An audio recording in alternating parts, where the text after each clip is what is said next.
Get ready for some upbeat banter, plenty of laughs, and a whole lot of love for the game and our team.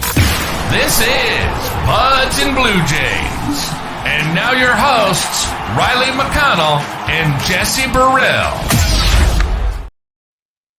Good evening, everybody. It is Thursday, July 11th, and welcome to episode 193 of Buds and Blue Jays. It's your place for all things related to the Toronto Blue Jays. As usual, Jesse Burrell here, joined by my co-host, Riley McConnell. And Riley, the West Coast trip for the Toronto Blue Jays continues, and it may be too little too late, but we are winning series again. We took 2 out of 3 against Seattle. We march into the Bay Area against the San Francisco Giants, take 2 out of 3, and a lot of great things were happening for the Toronto Blue Jays. A lot of interesting things that caught my attention in this series. But how are you feeling about the boys in blue after this series out to the West Coast? I think it's a little too late to get hot right now, Jesse. I mean, look, it's really nice to go into these ballparks. Teams we see these guys, you know, it's a home and home series type thing, and we go into their diamond and essentially, you know, win the series. That's great. You know, we're going to go on some momentum. Maybe we take 2 out of 3 against the Diamondbacks as well and feel really good the second half. Unfortunately, Jesse, just with everything that's going on with this organization, almost a top to bottom thing. I don't feel good about what's going on, regardless if we are winning these ball games. I know we're not even at the All-Star break. We're close, but I still feel like it's a little too late for us to really make a push and for us to be a real competitor. I can't say we're getting lucky. I think we're playing well, but how long are we going to keep this up? For now, we'll take the small victories, man. We have had players play really good the last week or so. We'll talk about them in this series because a few guys played really well against San Francisco. Guys you would expect, guys you wouldn't expect. I mean, it's been a mixed bag all year, Jesse. And again, we're at episode 190 something and 93. Yep. And here we're going to talk about guys that we wouldn't imagine were, you know, when we started to do this, would be headliner guys when we broke down these series recaps. I mean, it's absolutely mind-blowing to think about. The Blue Jays are a weird team. I'll be honest with you. And you can say that again, my guy. Say that again. A little too late, man. I'm excited that we're winning.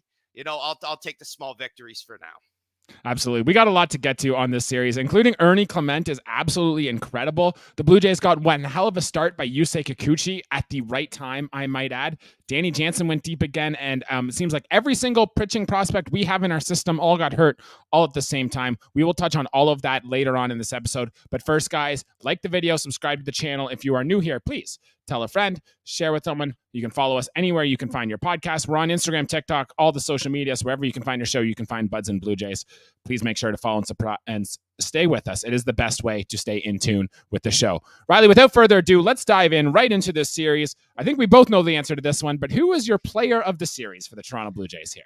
Player of this series, and Jesse, before the show, I mean, I'm not one for individual. I like individual accolades. Here's a neat one for you, and I really hope this happens for the kid. Ernie Clement, player of the week. I want to see that. Love that. He has started off his week right against the San Francisco Giants. Man, driving in essentially a boatload of runs early on for us. I mean, he had 3 RBIs in game 1. He had 4 RBIs in game 2. And of course, in the fashion that he does, he still collects at least 1 hit today. I know it was a little bloop single. They all count. I don't care. But the power display from Ernie Clement in this series in a pitcher's ballpark. I mean, Jesse, I would be lying if I said I watch a lot of games in San Francisco because of the time zone change. That ball, that gets the sea air, and a lot of balls die in the sky. And we see a lot of long flyouts. Ernie Clement got under a changeup well out of the zone, could have taken it for a ball, goes fishing on it, and drives it over the left field fence. Love to see it. Ernie Clement is such a hustle type guy. He has been gifted nothing in his MLB career. Every plate appearance, every inning he's played defensively, he has earned it. I love this guy on this team. If we strip it down, this team goes bare bones, I don't want to see us try and get a piece or a prospect back for Ernie Clement. He's young enough. I think he's earned his spot on this ball club. He's still got lots of control. I like Ernie Clement on this team in his role. And in fact, I love that the player that he has become in his tenure with the Toronto Blue Jays. I think he's a very toolsy guy.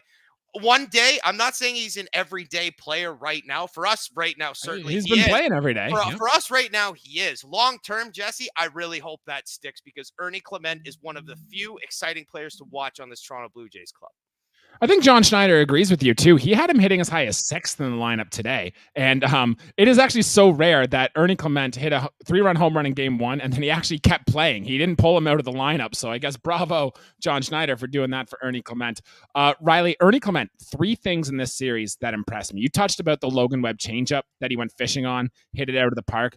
Logan Webb has allowed 1 extra base hit in his whole career on changeups outside of the zone. Batters were hitting like 0.93 off those pitches. Ernie Clement was the first person in Logan Webb's whole career to take that pitch for a home run. So 1 right there. Fantastic pitch from Ernie Clement. You look shocked, Riley. You look stunned. That's wild. That's wild. That is absolutely wild. Ernie Clement, no less. I saw Jose Ramirez take a fastball, 4 inches outside of the zone and pull the baseball. That was impressive. But that's against, I can't remember which pitcher it was. But anyways, like for Ernie Clement to do that against, Webb is no chump on the bump. He is a very good pitcher. And hey, we got to him. I get that. But for Clement to pull that off, that is absolutely insane. See, just another reason why you got to like the guy, Jesse. And Riley, I'm not even done. I have 2 more impressive things that Ernie Clement did. Blow my mind, dude. Blow my freaking mind.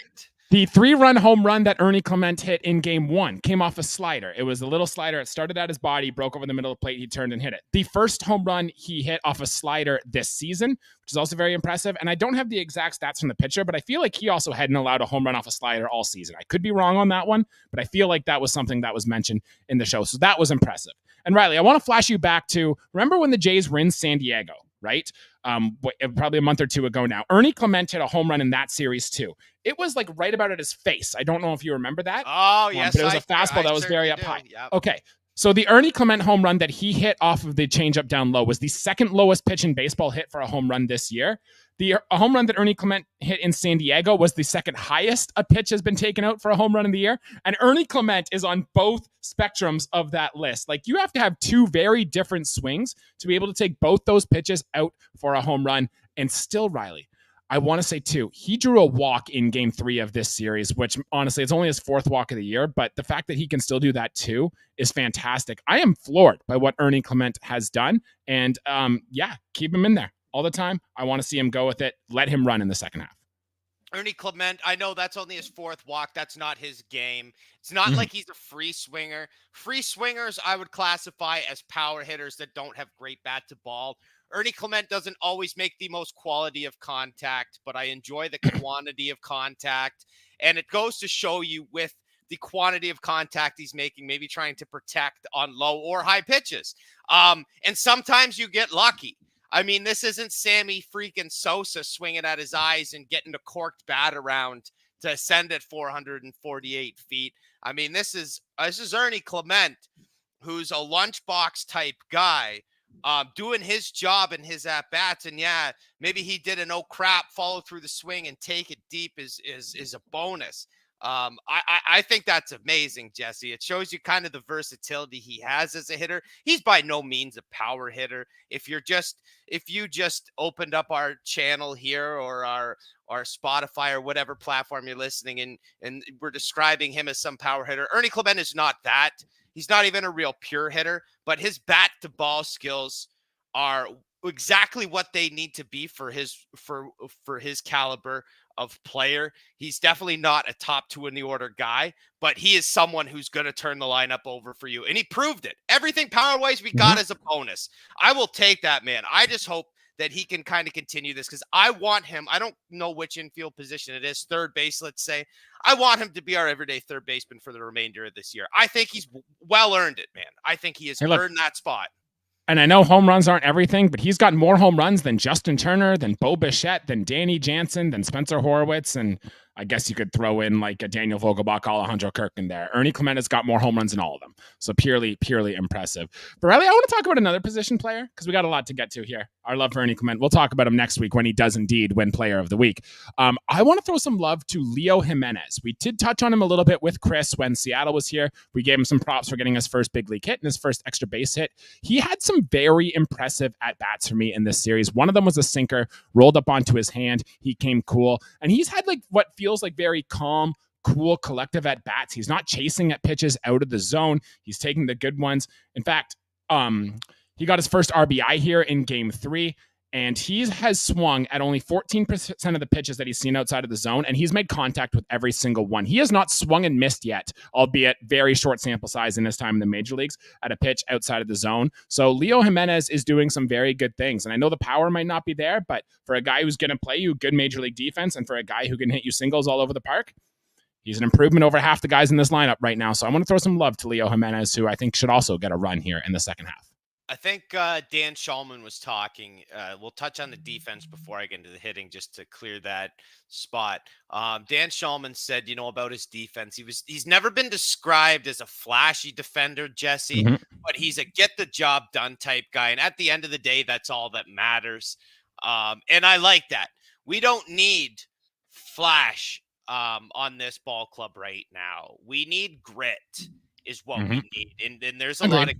We need the Horwitzes, the Schneiders, the Ernie Clements, and Leo Jimenez. If you want to follow suit and be one of those guys, I mean, then hey, you've made I won't say big league presence known. You haven't been a hard, impactful piece, but you're doing your job to stay up. Essentially, a spot opened up for you to come up and play Major League Baseball for the struggling Toronto Blue Jays, and so far, for me, exceeded expectations. I won't lie. I thought it was crazy when we walked into this year and he was ranked our 5th or 6th best hitting prospect. I thought that was crazy. I thought that there's no way that this guy's really going to cut it at the big league level. I thought there was better players, better infielders than him, but he has pleasantly shut me up on that. I think that he's definitely got it. Certainly a guy that can fill in innings. And if he gives you some good at bats and can knock in some hits, turn that lineup over, that's the kind of guy that we need on this ball club right now. Yeah, and what does every prospect want to do, right? They get a chance, they get their name in that lineup, show that you can impress, show that you can belong. Leo Jimenez has done exactly that. And I want to turn to another middle infielder on this diamond that did really impress me too. That's Spencer Horwitz. And in the time he's been playing second base, we haven't seen him have to make a ton of defensive plays there. It's been mostly ho-hum. He's been making the routine stuff. But he made a play in game 3 here today where he went up the middle to his right, threw on the run off his back foot, and threw a strike to Vladdy at first base. I literally said, wow. Like, I stopped and went, oh my, with how good of a play Spencer Horwitz made up the middle. And not only that, Riley, like, we've talked about him every single episode for the past few weeks. He did it again. He hit one on a 1 bounce into McCovey Cove, his 4th home run of the season. He also fouls off so many pitches. He works such great at-bats, which, like, for the stats guy like me, who sees value in working up the pitch count, and for the eye test, the baseball boomer like you, who loves to see things go, like, we're both in agreement of how much I think we love seeing Spencer Horwitz hit right now in CMC. I know he's not as good against lefties as he is against righties, but I still think Spencer Horwitz hitting from the left side against lefties is still better than half the options you have on this Toronto Blue Jays team right now. So get him in the lineup every day, and let's just see how high this guy can fly.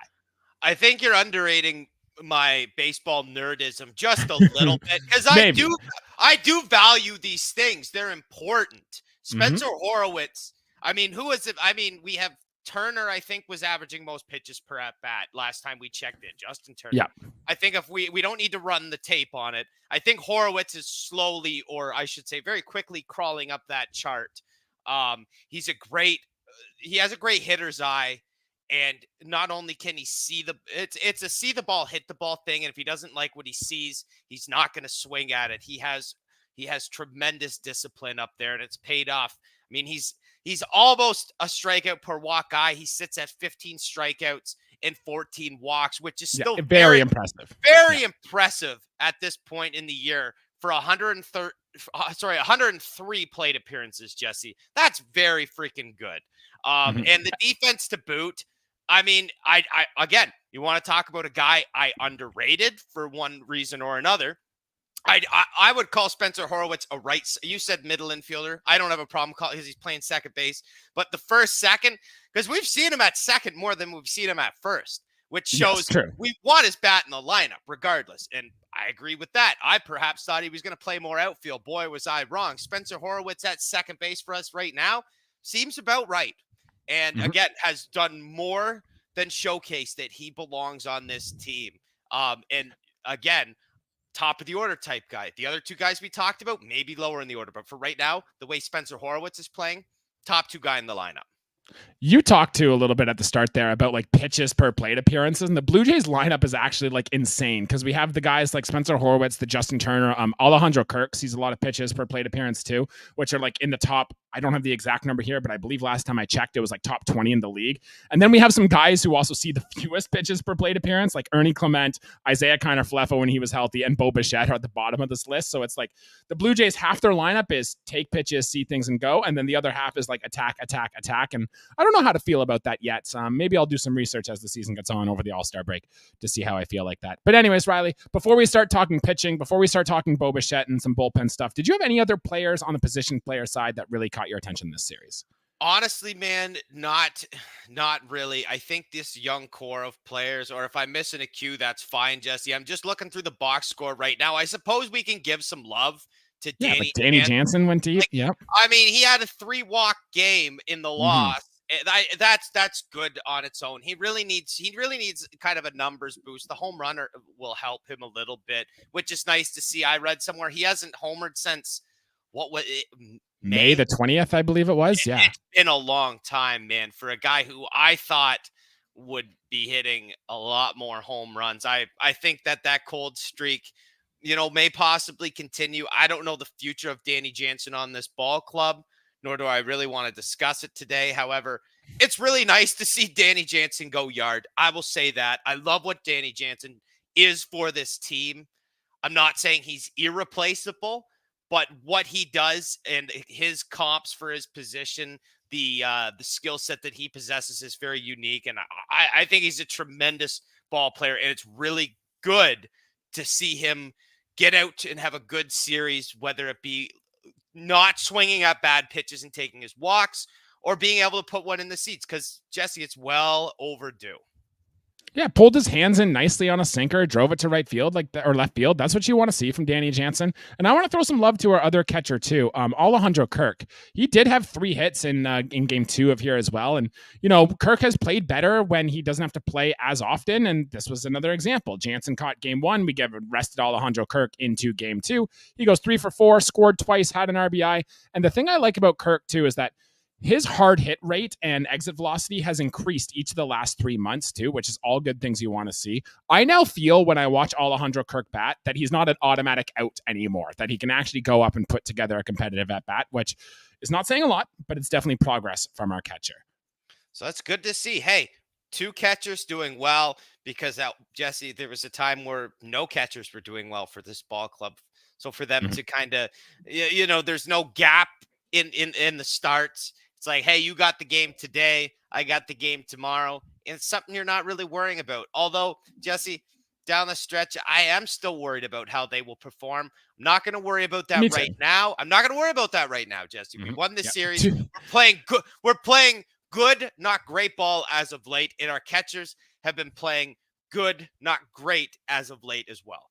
Yeah, there's too much other things to worry about on this Toronto Blue Jays team right now, based on how our catchers are hitting. Just a few more position player notes that I saw here that I will relate here to. One, Justin Turner, he did have it nice. He had a runner on third with 1 out, and he was able to drive the ball to right field to get a sac fly. Hey, veteran hitter making a veteran move. Blue Jays have struggled scoring in runs with runners on third and less than 1 out, so I was glad to see Justin Turner do that in this series here as well.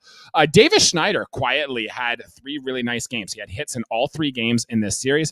It's all singles. The power seems to be kind of going away a little bit for Davis Schneider, but the fact he's getting hits now is got to be a sign of good things to come. Maybe get the break and see if Davis Schneider can get back going again. And Vladimir Guerrero Jr., Riley, he has not hit a home run since June 30th now.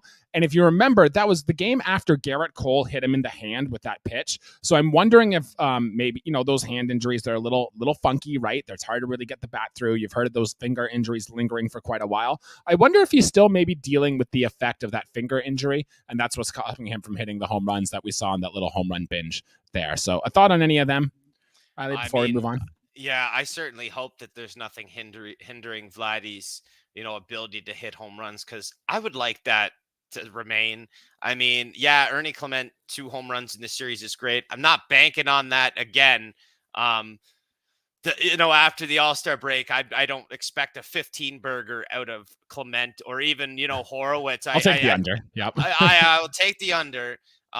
Maybe not on Vladdy, but again, we're looking really down in the power departments. The hits are there. The extra base hits just aren't. So again, if he is dealing with something, it's really unfortunate, but the way players have been going down, it doesn't matter if they're our best player or a guy that's a young guy in, high A ball or double A. We've had injuries all throughout this year, and I shouldn't say all throughout. We were lucky for a bit, and now I think things are just catching up to us, and we're seeing a lot of players go down in the organization. I hope Vladdy isn't one to follow, or he's dealing with some discomfort even, because it's unfortunate. We need him to be healthy.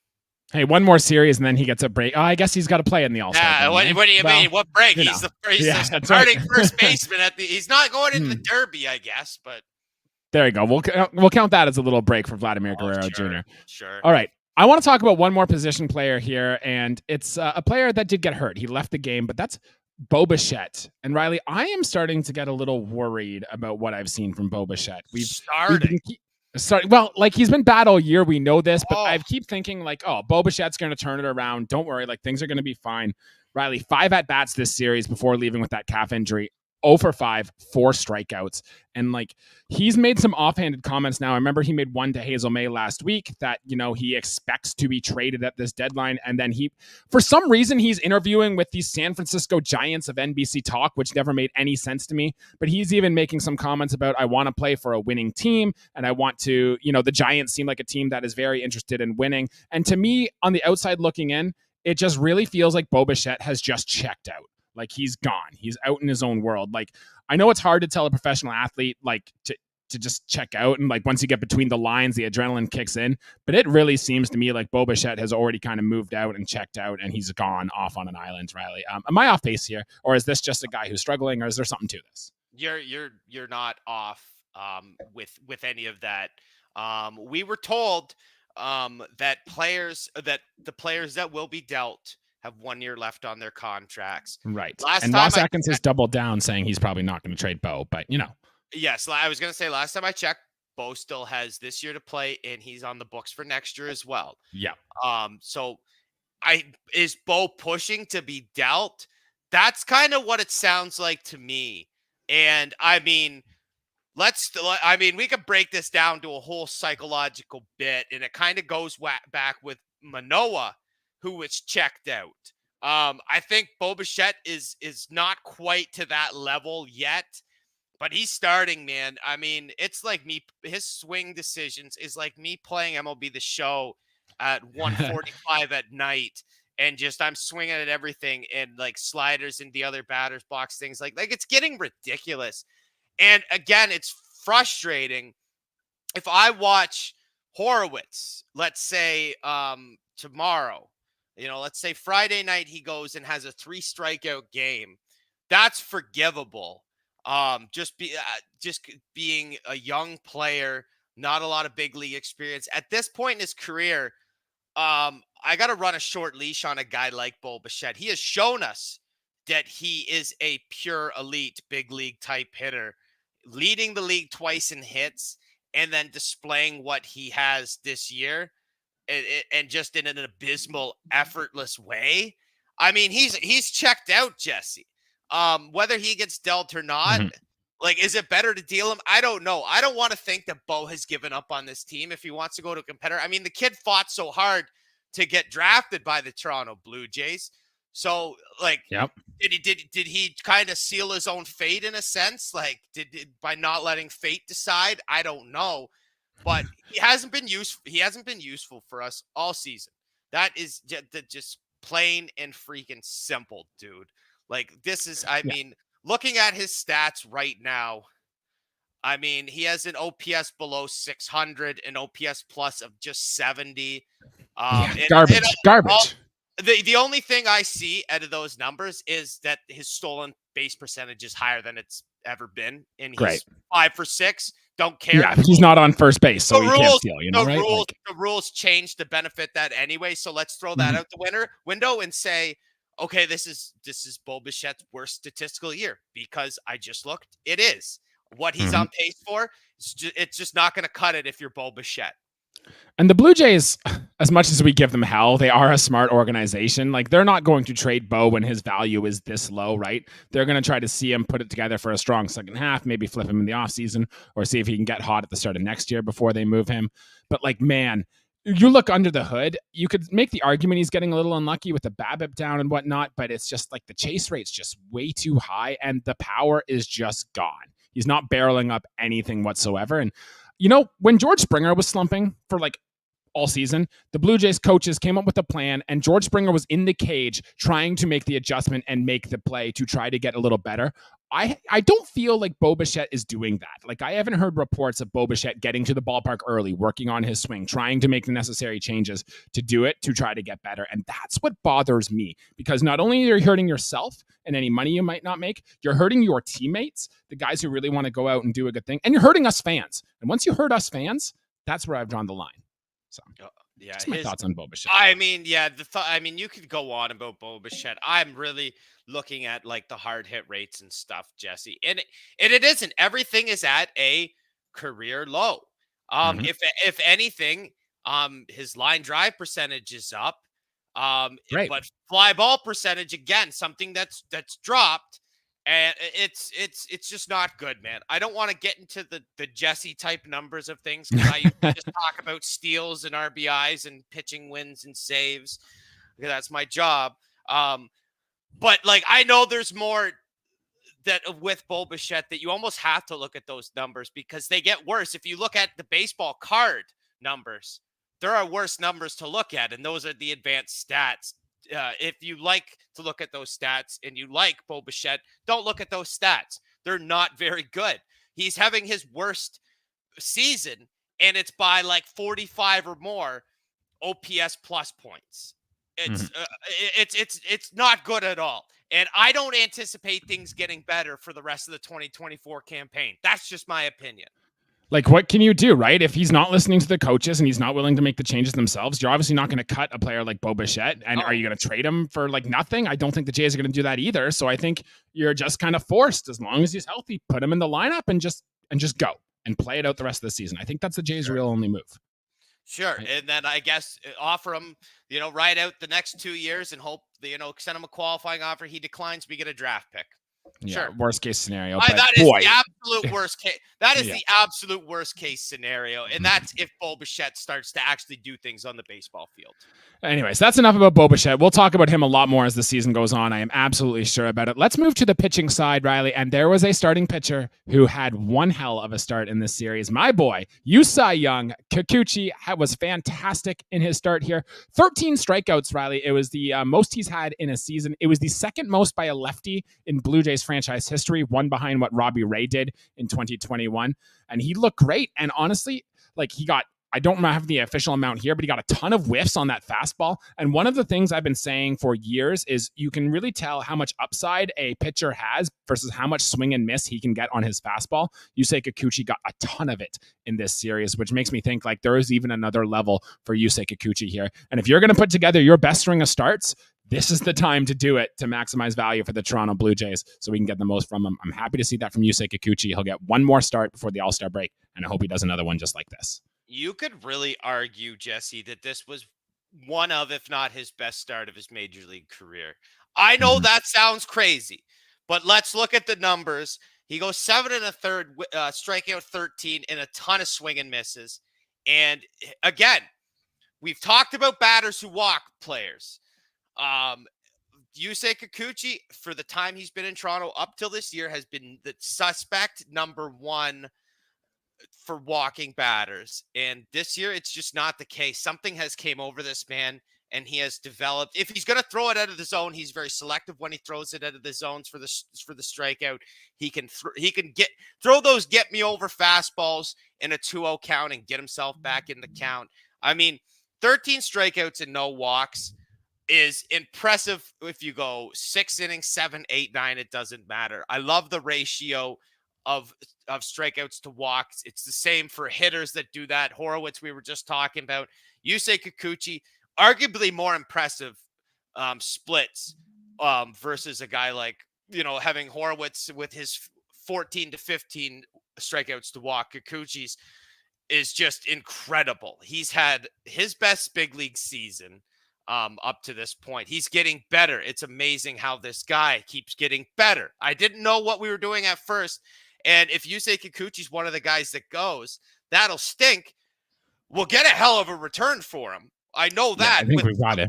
With starts like this, Jesse, I mean, I think this is the personally games I've watched and took in how well Yusei Kikuchi was pitching. I think this was his best start in a Blue Jays uniform, which tells me probably one of his best starts at the major league level.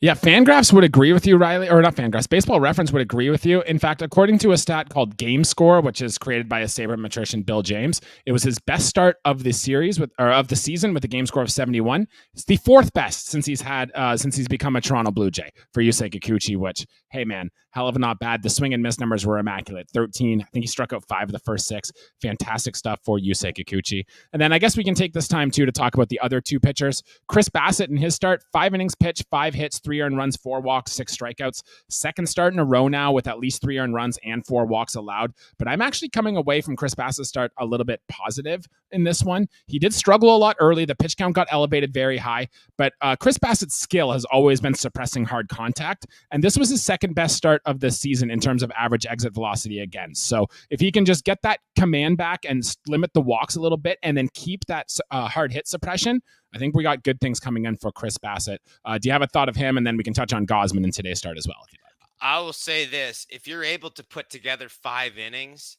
after you threw 30 plus pitches in the first inning, then you probably did something right after the first frame. I was very concerned. The bullpen kind of scrambled early on. I mean, 5 innings isn't a fantastic start, but he was able to kind of find some composure after the first inning, and it got better. You obviously couldn't keep him in the game for the whole time, but hey, on a night like that, Yusei Kikuchi didn't get the win. I don't think Bassett was handed the win either because he only went 5. I forget how that goes. He could have. I can't remember how it went, but moral of the story, Bassett got the run support. Yusei Kikuchi, as good as he pitched, well, there's the bullpen.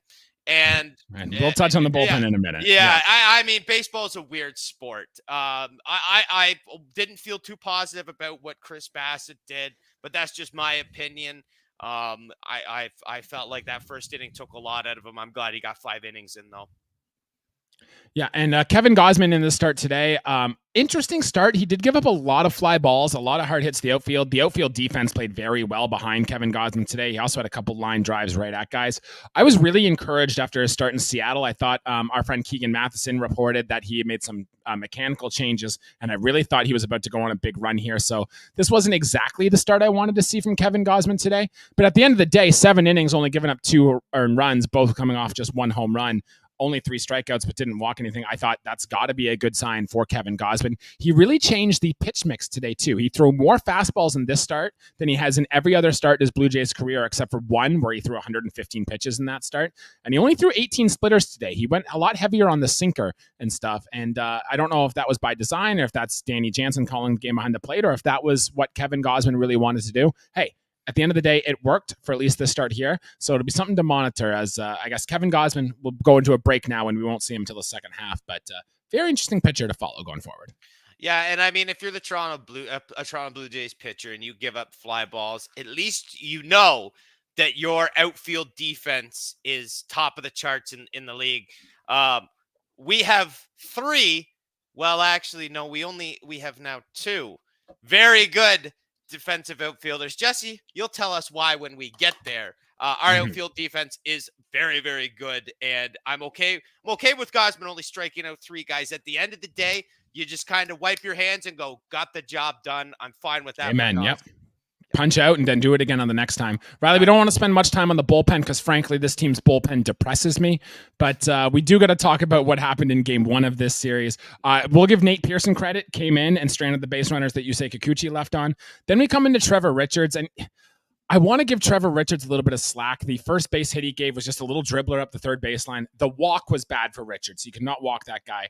And then even the run where the tying run came across, you could see Trevor Richards even stuck his glove out to try to catch it, but then instinct's like, no, let your second baseman field it. But the second baseman wasn't in the right spot and the ball gets through. And then a wild pitch, and ultimately the Blue Jays lose a game they had like a 92% chance of winning on. That was not ideal. And then just the other names here. Look, Ryan Burr quietly went 6 up, 6 down in his only appearance. And Bowden Francis gave up some runs. Brandon Littell gave up a garbage time home run to Matt Chapman. Chad Green gave up a home run today, but was able to get the save in the end of that one. Do you have any thoughts on our bullpen? It was frustrating to see Richards throw that wild pitch there. He's been so good this year. So I'll cut him a little bit of slack. I would just wish it was in the 7th inning in a less high leverage situation, because it doesn't get any more high leverage in the bottom of the 9th in a tie ball game, and you absolutely just dirt one and he scores. I mean, I'm not going to say it's unacceptable. It's unfortunate. Obviously that wasn't his intention to do that. He missed very poorly and we lost the game because of it, but it's not all on Trevor Richards. Again, our offense could have done quite a bit better. We only mustered up 3 hits in that game and got 3 hard runs. to win games when you only get 3 hits. I thought that the game, I mean, San Francisco was hitting the ball pretty well in that game 1. I was surprised we did hold on to that lead for as long as we did, Jesse. Yeah, so that was very good. All right, and then just one more bit of note here before we move on to the end of the episode here is that every single pitcher in our farm system is hurt now. And this was a very painful day yesterday. Not only did Bo Bichette get injured that we talked about, Dalton Varsho is now considered day-to-day with his knee injury. I think he will be back for at least a little bit of these games in Arizona, which will be good for him. It'll be Varsho's first time back in Arizona. So I think we're going to be okay there, and I think we dodged a major bullet. But there are some things down in the farm that really did suck for us. Ricky Tiedemann, who was on his way back, left the game after his velocity was way down in the first inning and then dealt with forearm issues. And Riley, I'm no doctor, but forearm issues usually lead to elbow issues, which lead to elbow surgery, which means a long time out. I hope that isn't the case for Ricky Tiedemann, but it really does feel like it's that way too.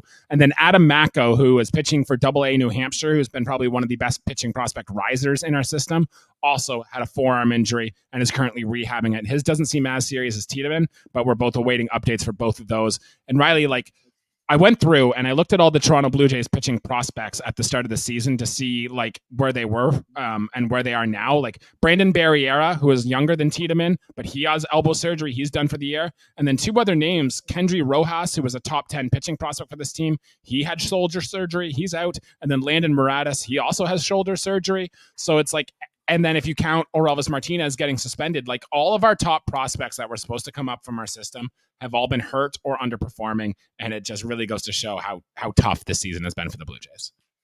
Oh, I am really shocked that everyone just goes down at once kind of thing, Jesse. It's really frustrating. I know they're not at the major league level yet.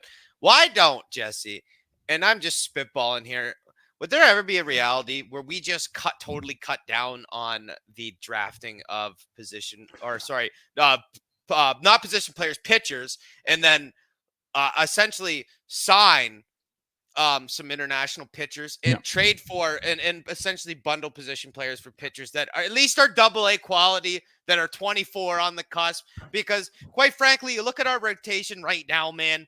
And how many of those guys are Blue Jays guys? I mean, they've all had other jobs in Major League Baseball. Manoah would have been the only one. Besides Alek Manoah, that's, and I think you look down the list and it's Jordan Romano is the only guy, or was he, I forget, something with Texas. They picked him up on the Rule 5 and sent him back, something like that. So he's the only guy that's went outside of the organization. All the other guys, different story. I don't know. There's obviously this goes back to the having sticky stuff on the ball and the arm injury correlation. Sure.